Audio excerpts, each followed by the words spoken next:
El coronavirus es un proyecto liderado por los Illuminati para generar pánico en la población mundial. Tiene objetivos claros y bien definidos mucho más allá de una simple enfermedad. Los objetivos propuestos por la élite Illuminati a nivel mundial son generar una crisis financiera afectando vuelos, comercio, turismo, eventos y muchísimos otros rubros que perjudican grandemente la economía de los países y del mundo. Además, con esto apuntan a la posibilidad de generar una única moneda mundial o que los negocios más importantes se realicen por criptomonedas. También tienen por objetivo establecer la marca de control mundial. En China, por ejemplo, hemos visto que las personas ahora ya son marcadas con un código QR y no pueden ingresar a trenes, aviones, medios de transporte, shoppings y otros lugares sin esta marca, lo cual habla Apocalipsis capítulo 13 versículo 16, que nadie podrá comprar ni vender sin la marca de la bestia. Otro aspecto generado por el pánico del coronavirus es el aumento de la dependencia a los celulares en un 500%. Más que nunca las personas hoy están conectadas con sus móviles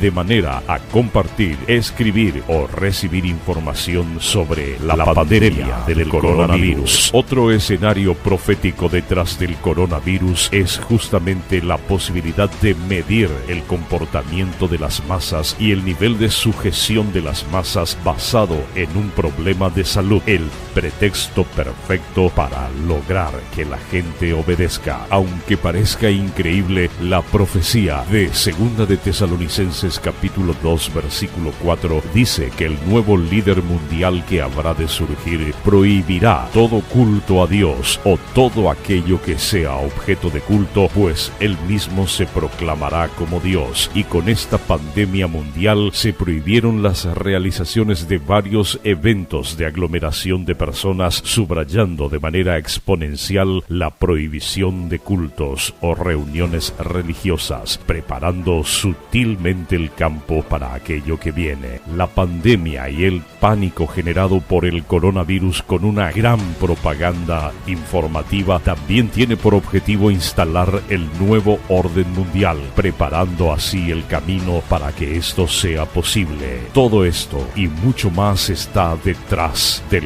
coronavirus. Esto tal vez vuelva a pasar, pero vendrán otros que serán peores y cada vez más encontrarán un pretexto para expandir temor en las masas, generar el pánico, controlar a la población mundial y al mismo tiempo establecer el famoso New World Order, nuevo orden mundial. Debemos estar preparados y entregar nuestras vidas a Dios, entregar nuestras vidas a Jesucristo para que este tipo de cosas no nos tome por sorpresa. Jesucristo dijo: yo volveré y os tomaré a mí mismo, a quienes sean de mi rebaño.